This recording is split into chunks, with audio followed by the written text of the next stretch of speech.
अध्यक्ष जी, supplementary grants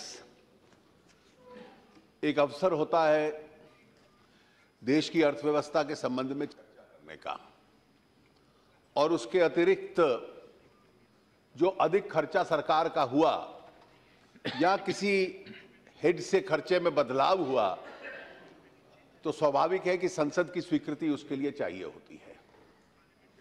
मैं माननीय सदस्यों का, जिन्होंने इस चर्चा में भाग लिया, बहुत आभारी हूं, क्योंकि हर सदस्य ने जो उनके राज्यों के विषय से या उनको जो लगता था जनता के साथ जुड़े हुए विषय हैं, इस चर्चा का लाभ उठाकर उसकी ओर सरकार का और इस सदन का ध्यान आकर्षित करने का प्रयास किया है। अध्यक्ष जी, ये तो स्पष्ट है कि पूरे विश्व की अर्थव्यवस्था बहुत चुनौतीपूर्ण समय से गुजर रही है। एक समय था कि अर्थव्यवस्था में जो संकट आते थे पूरे विश्व में, तो कभी ना कभी 10-12 साल में एक बार संकट के कोई चिन्ह आते थे और पूरा विश्व मिलकर उस चुनौती का सामना करता था। लेकिन जिस दौर में हम लोग प्रवेश कर चुके हैं कि देशों की अर्थव्यवस्था का एक दूसरे देश के ऊपर प्रभाव पड़ता है, असर पड़ता है। अगर अमेरिका में ब्याज दर बढ़ जाए तो पूरी दुनिया में उसका असर होगा। अगर चाइना अपनी करेंसी को डीवैल्यू कर दे या चाइना के अंदर अर्थव्यवस्था धीमी गति में चली जाए तो उसका भी असर पूरे विश्व में होगा। तो global economy has got integrated. और दूसरा एक परिणाम यह है कि ये जो चुनौतियां और संकट कभी कभी 10-12 साल में एक बार आते थे, वो अत्यधिक कम समय के बाद आने लग पड़े हैं। Crisis, volatility, turmoil, this has now become a new global norm. And therefore, to deal with this situation, it's extremely important for us in India to make sure that we strengthen our domestic economy to such an extent that we become resilient to a large extent,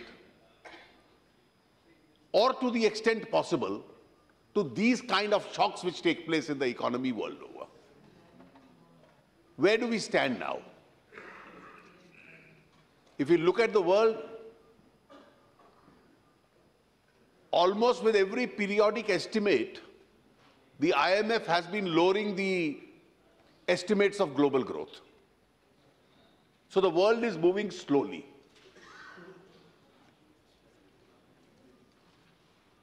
Not many people are able to predict how long this slow phase will last. A year and a half ago, nobody had predicted where the oil prices will move to, or what is going to be the movement in the next 1 year to come. So a large number of prices, oil, commodities, metals, even a number of food grains are at a low level. And this has impacted a large number of economies. The United States has shown some improvement. At times it's patchy. Europe has been struggling in the last 2 years. There have been some isolated cases in Europe which are moving up. Russia faces important challenges. China has slowed down. Brazil is contracting. And in these circumstances, India unquestionably amongst the larger economies has the highest growth rate.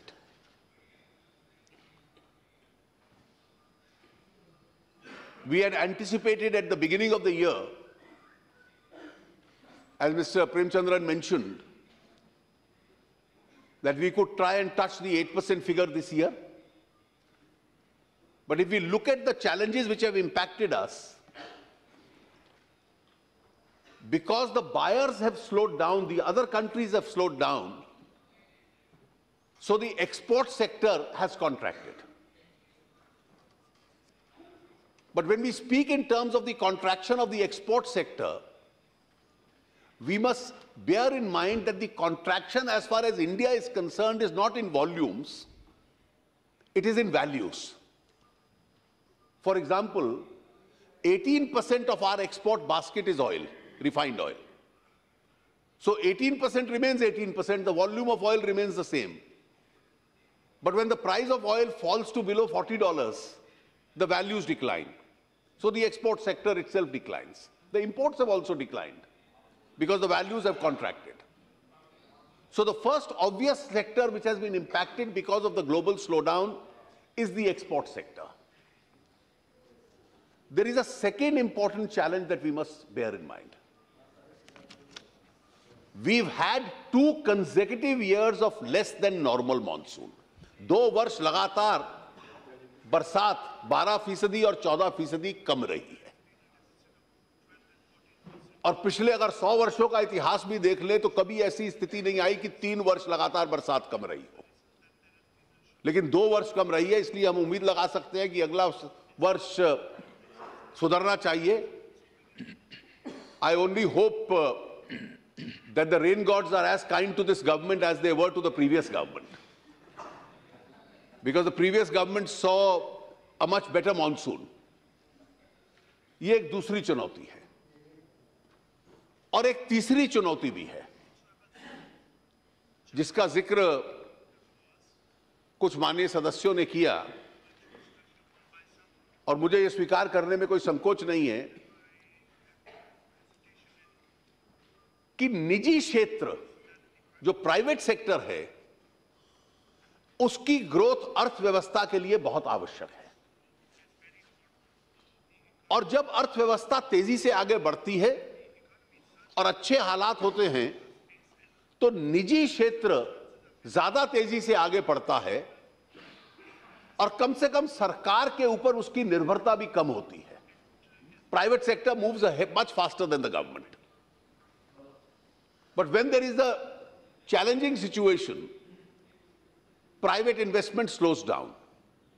And in India, private investment slowing down is for one more reason also. The private sector during the last government had overstretched itself. The banks had been extra liberal with some of the companies. I can see Mr. Salim smiling when I say this. And therefore, having overstretched themselves, they had expanded their capacities, and when demands were slow, they are not able to utilize these full capacities. Now, notwithstanding these 3 major adversities, it has been a challenge on us how then to make the Indian economy grow. The economy is slow, countries are contracting, trade is contracting and narrowing, and then how do you make India grow? We can take some satisfaction, and I underline the word some, in the fact that we have, even today, the fastest growth rate amongst all major economies. So these adverse factors are preventing us from reaching that 8% figure which Mr. Premchandran mentioned. But a series of reforms and positive steps that we have taken, our growth estimates are in the range of 7–7.5%. We had predicted and estimated a fiscal deficit of 3.9%. And I hope we will stick to that deficit. Mr. Nishikant Dubey had mentioned that we must not overemphasize the fiscal deficit. And if I understand his argument, and if I put it in my own language, the argument is thus: when private investment is slow, how will we get the economy to move? So you need public investment to increase. And if you compromise on public investment, or you narrow down the plan size or planned expenditure, then public investment will also reduce, and therefore your growth itself will be impacted. There is a difference between what the previous government did with regard to fiscal deficit and what we are doing. One of the reasons why growth slowed down in the UPA government was that they would give an ambitious fiscal deficit figure, and then towards the end of the year, start slashing down expenditure. So expenditure, as far as ministries are concerned, schemes are concerned, would be cut down. Monies which were to be given to the states would be cut down. And once you cut down that expenditure, growth itself will slow down because economic activity is slowing down. And then at the end of the year, you say, I have achieved the fiscal deficit figure. You can only achieve fiscal deficit figure by two ways. Either you earn more or you spend less. And therefore, Mr. Nishikant Dubey has a valid point when he says that by spending less, there is no point meeting the fiscal deficit, because then you don't create jobs, the economy doesn't expand, and therefore our policy has been to have a balanced exercise. Therefore, at the beginning of the year, I had said that the journey to 3% fiscal deficit, which was to be covered in 2 years, we will take 3 years to do it. And this year, I had a modest target of only bringing down fiscal deficit from 4.1 to 3.9. But eventually, last year, we ended with a fiscal deficit of 4. So I have only a small journey to achieve from 4 to 3.9. And we are possibly going to achieve that target. And therefore, after a number of years, the current year will be a year where it's not 3.9 fiscal deficit which is important, but the quality of that fiscal deficit will also be important. We will achieve that fiscal deficit without cutting any expenditure. So what we have promised to schemes, what we have promised to ministries will not be cut down. What we have promised to the states will not be cut down. At the same time, tax refunds will not be deferred to next year. We will discharge those liabilities this year. And the quality of fiscal deficit will be much superior to what is the quality of fiscal deficit that we had in the previous years. Similarly, with a moderately good GDP growth figure, a fiscal deficit under control, a current account deficit, which was last in the range of about 1.2%, we intend to achieve that. And if we look at foreign exchange reserves are high, and if we look at different sectors of the economy,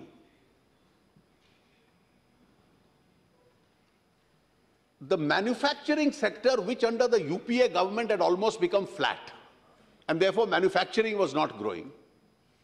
And one of our biggest challenges was to invest in infrastructure, and therefore add to the manufacturing sector and the investment. So when private sector investment is slow, this growth is being achieved by enhancing public investment and also by enhancing and enabling the level of foreign direct investment. My friend Shri Saugat Roy has a problem with foreign direct investment.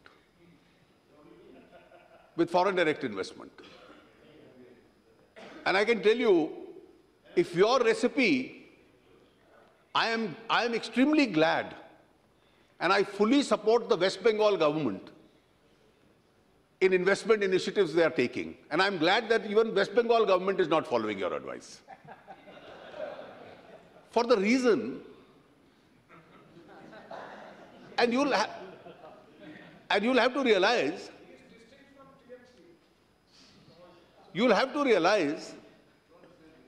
that economy can't grow till there is an adequate investment. And investment will come from wherever money is available. And if we try and adopt a stand that we don't want investment, then how are new industries going to come up? How are industries going to expand? How is infrastructure going to expand? How are new jobs going to be created? How is the government going to get more revenue? How is the government going to spend on Manrega and Gram Sadak Yojana? अगर investment ही नहीं आएगा, निवेश ही नहीं होगा इस देश में, और अगर निजी क्षेत्र के पास इस वक्त कम साधन हैं, तो साधन या सरकार से आ रहे हैं या साधन जहां दुनिया में पैसा है। और आज जब पूरा विश्व कह रहा है कि भारत सबसे तेजी से बढ़ने वाली अर्थव्यवस्था है, they call it the bright spot, then even foreign investors are finding it possible to invest in India because there is more economic activity that they see here.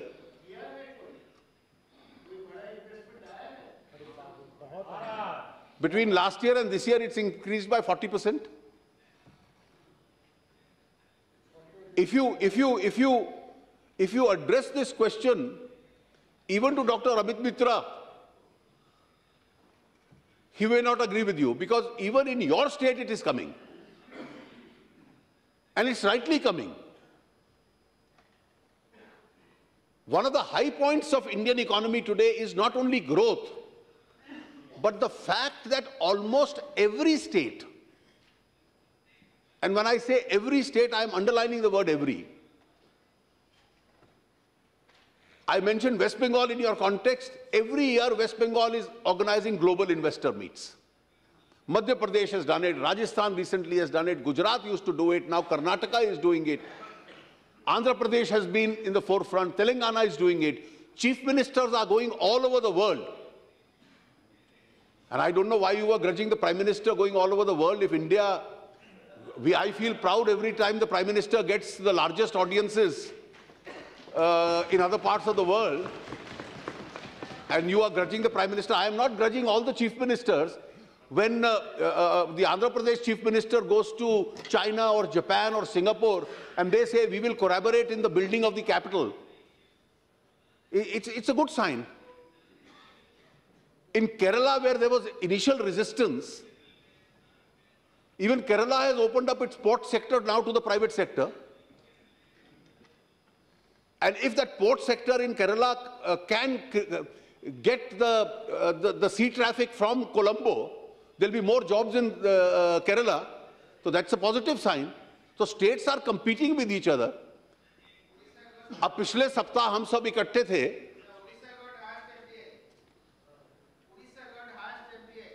This is a proud factor that even a state like Odisha, did you realize when the World Bank released the ease of doing business amongst the states, पहले 5 में, out of the first 5 states in India, 3 states were those which have the largest tribal population: Odisha, Jharkhand, and Chhattisgarh. Now, pardon? Thanks to the mines, and therefore, if mines, instead of being mindlessly given to people, free of cost, mines were being given mindlessly to people, free of cost, only to mine and exploit. Now, Odisha has a policy that they say, make value addition here. So when Odisha asks people to make value addition here, they create jobs in Odisha. Townships will come up, schools will come up, colleges will come up, hospitals will come up. So what is wrong with that investment? And therefore, it is this investment which is responsible when the world is slowing down that you are moving. Just now, पिछले सप्ताह जो सबसे बड़ी 2 investments Bihar के अंदर announce हुई, railway engine बनाने की, और बिहार में an investment of foreign investment, it's foreign investment, FDI, 40,000 crores in a state like Bihar. और investor कौन थे? GE और Alstom, 2 international majors for the first time have come to Bihar. State government के भी लोग वहां थे, हम लोग भी वहां थे, और बड़ा अच्छा बिहार के अंदर अगर 2 इस प्रकार के बड़े कारखाने लगते हैं और वहां जॉब्स क्रिएट होती हैं, एंसिलरी यूनिट आएंगे, कोई इंडस्ट्रियल यूनिट आएंगे, और बिहार में तो कोई इस तरह के बड़े निवेश आते नहीं थे. तो क्या बिहार की सरकार कह दे सौगत रॉय जी की बात मान के कि हमें एल्स्टॉम और जी इसलिए नहीं चाहिए कि वो डॉलर ला रहे हैं, रुपए नहीं ला रहे। And if dollar stop coming into India, if dollars stop coming into India, then the rupee dollar parity would be further disturbed. So you need more dollars to come into India so that the parity is also maintained. तो इसलिए investment इस देश के अंदर आए, उसका एक atmosphere बनाना है, उसके लिए नीतियां बनानी है, उसके लिए हर राज्य को प्रयास करना है। और इसलिए हर राज्य एक दूसरे से अगर प्रतिस्पर्धा भी करता है कि मेरे राज्य में ज्यादा है, तो यह बहुत अच्छी बात है। देश में वो माहौल बनाना है, या इस प्रकार का जब भी कोई निवेश आए हम आंदोलन शुरू कर दें और किसी प्रकार के रिफॉर्म को रोकें। इस परिस्थिति में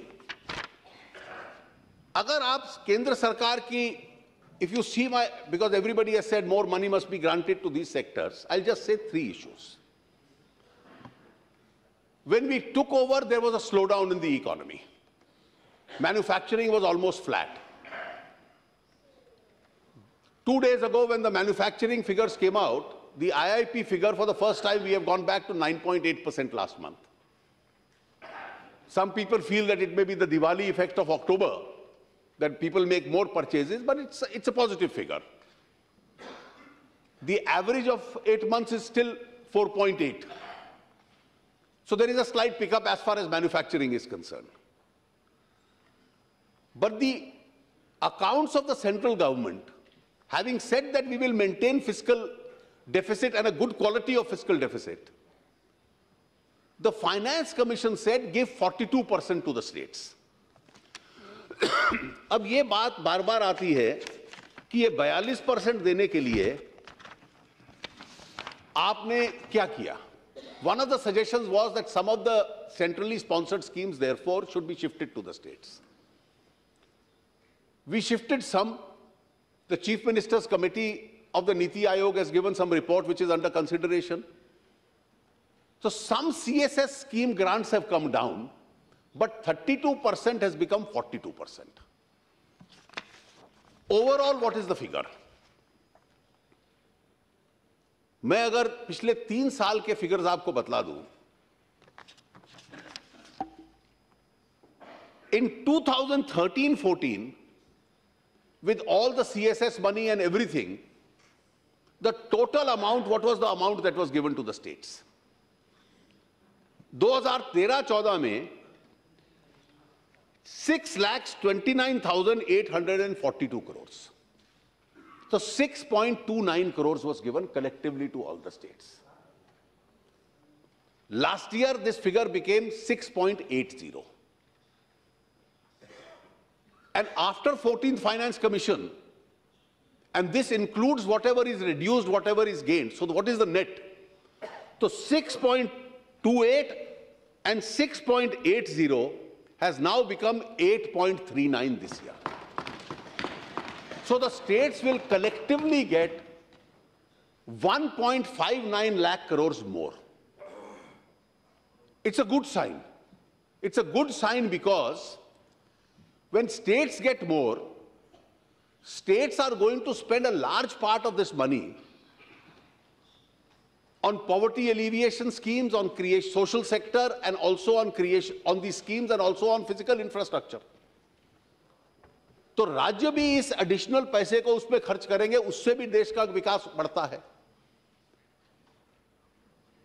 So my problem with central government accounts is that but for 14th Finance Commission this year I would have had 1.59 lakh crores more. So wherever I had to cut down, I could have added there.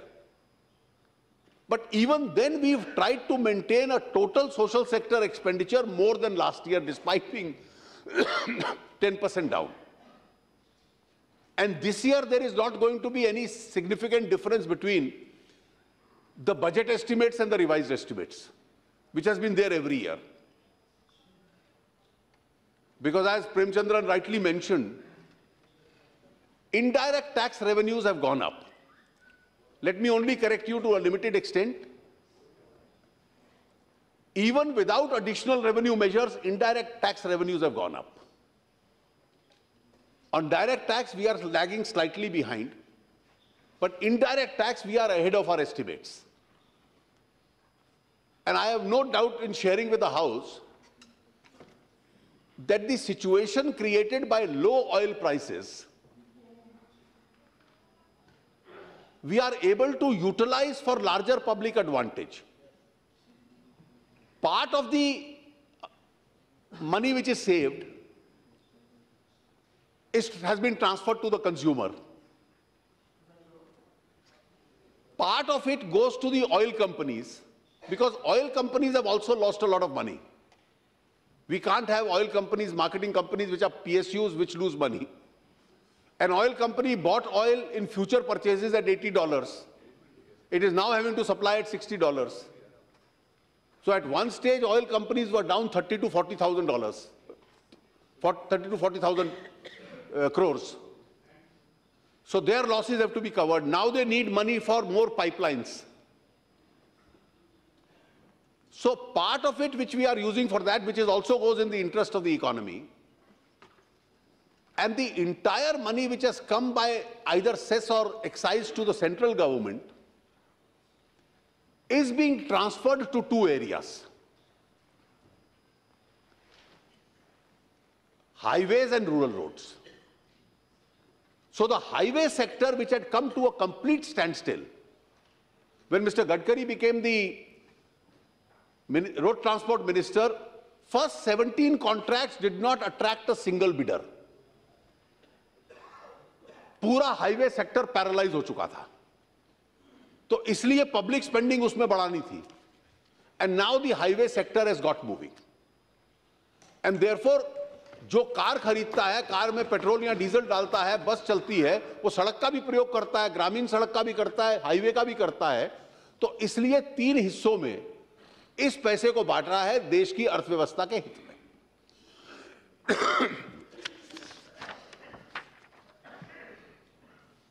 एक परिस्थिति जो लोगों ने कहा कि banks की क्या स्थिति थी, बैंक्स की स्थिति और जो सरकारी क्षेत्र के, सार्वजनिक क्षेत्र के बैंक हैं, वो बहुत चुनौतीपूर्ण थी. The banks are facing a very challenging situation, and I have no hesitation in taking the House into confidence. Some people feel that the best appointments were not being made, either as executives or even on the boards. Nobody was responsible. A large number of loans have been given indiscriminately. So you have NPAs hovering around 6%. You have stressed assets again around 6%. More. So with stressed assets and NPAs of this value, this is what the legacy.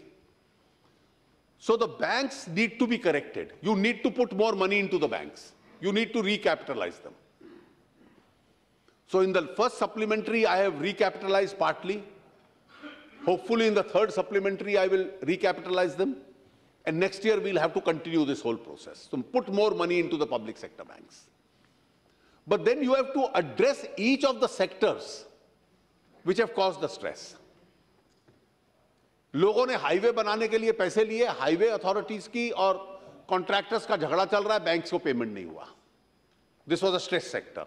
Now the highways have started moving, that sector is being addressed.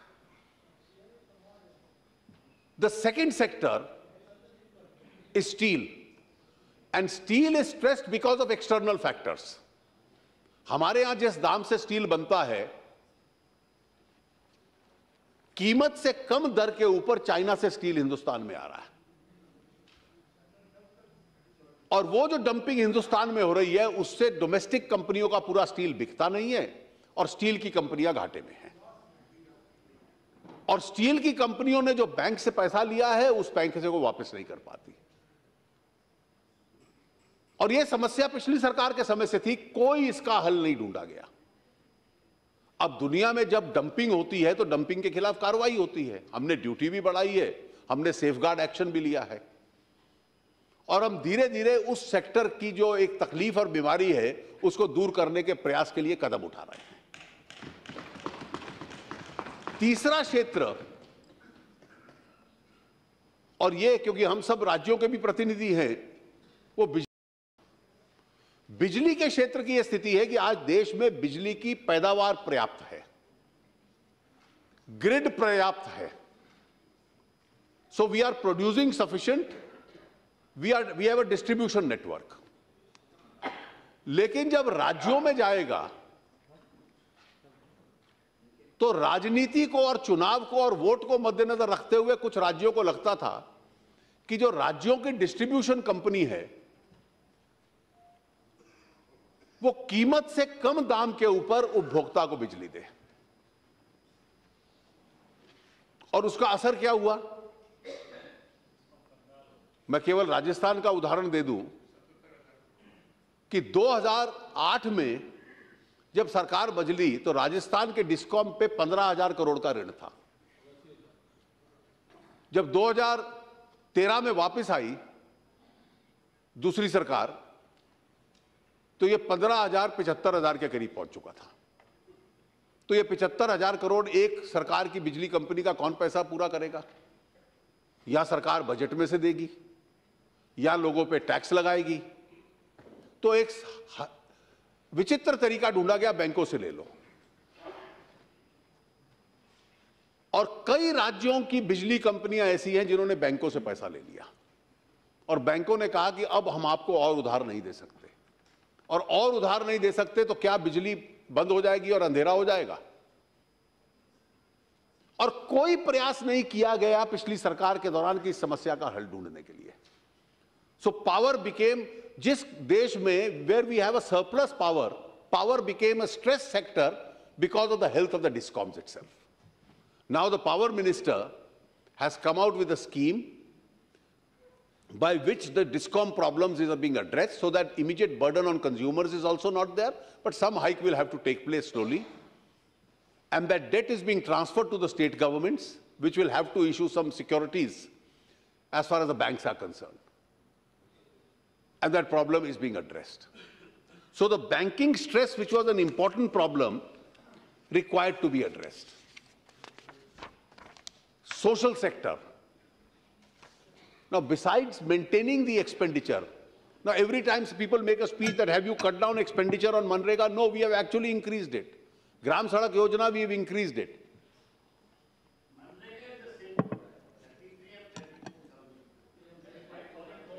The full year is not over, Dada. The full year is not over as yet. We are still in December. Because one more supplementary normally comes in February, so please wait. Our social sector schemes from Janadhan, over 19 crores accounts,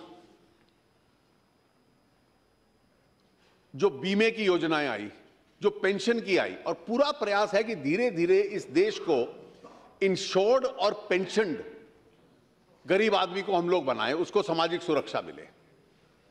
जो मुद्रा योजना हमने शुरू की है कि इस वर्ष 1,22,000 करोड़ रुपया केवल छोटे लघु व्यवसाय करने वाले लोगों को मिले और इस अनफंडेड सेक्शन को हम लोग फंड करें. यह पूरा प्रयास है.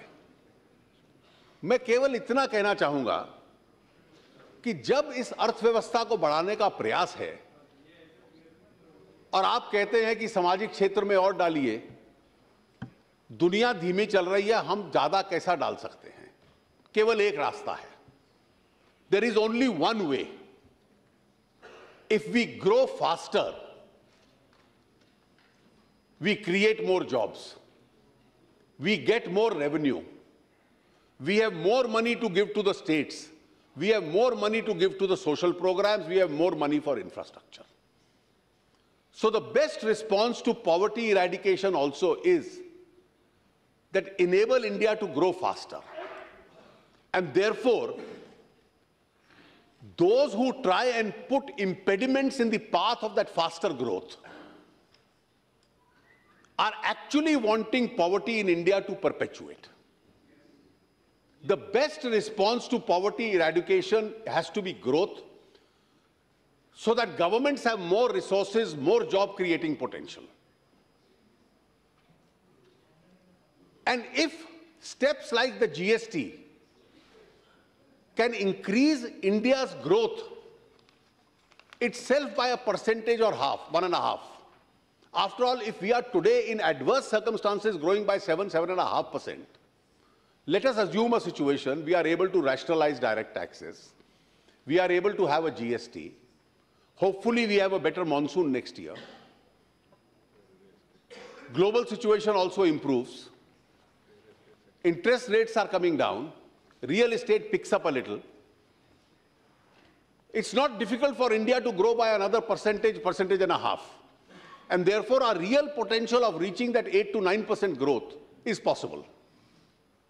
And therefore, those who claim and want to be projected as pro-poor, but will stop every reform step so that growth doesn't take place and poverty can perpetuate, they eventually, by this short-sighted vision, end up hurting the poor in this country.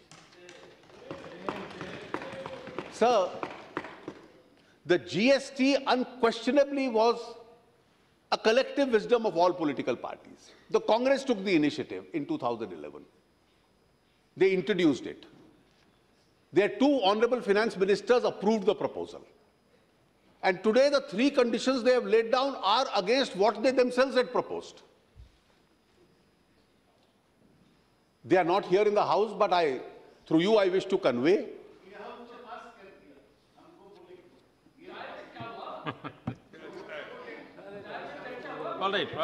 आप दोनों तो सलीम साहब no therefore let me tell you, I am thankful to you, I am thankful to your leader Mamata ji also, who has openly supported it. Other chief ministers, Naveen Patnaik ji, Nitish Kumar ji, they have all openly supported it. When there is a larger good, in fact, the biggest activist was the left front finance minister, Mr. Asim Das Gupta. I first understood GST from him when I was the leader of opposition and he came to explain to us. No, I'm grateful to you. And therefore, it's now time, and our own potential as a country will be realized if we are able to utilize all these reforms. The world is slowing down. We are a relative bright spot, and therefore we must seize of this opportunity. The world looks at us to shoulder global growth and not send a message that parliamentary democracy in India becomes an obstruction to a reform process. It has never happened since 1991. Not a single reform measure has eventually been stopped by India's parliament. And therefore, I would urge to the current leadership of the Congress party also that to look at this history and the legacy they want to leave behind, support these measures so that we are able to grow faster. We have more money, we can get rid of poverty much faster, and therefore we are able to sustain the schemes for the welfare of the poor people much faster. With these few words, sir, I commend that these supplementary grants be accepted by the House. I will, if the House agrees, we can extend the time till the bill is passed, I think. Fact that I want to state before the House, that an issue was raised with regard to black money. We had, with regard to some domestic black money, also made some announcements in the budget with regard to some element of that if you deal in cash beyond a certain amount, a PAN number would be necessary. Very shortly, we would be placing the notification that if you deal in cash more than 2 lakh rupees, a PAN number would be necessary. I'll be placing that notification very shortly before the House. I shall now put the supplementary demands for grants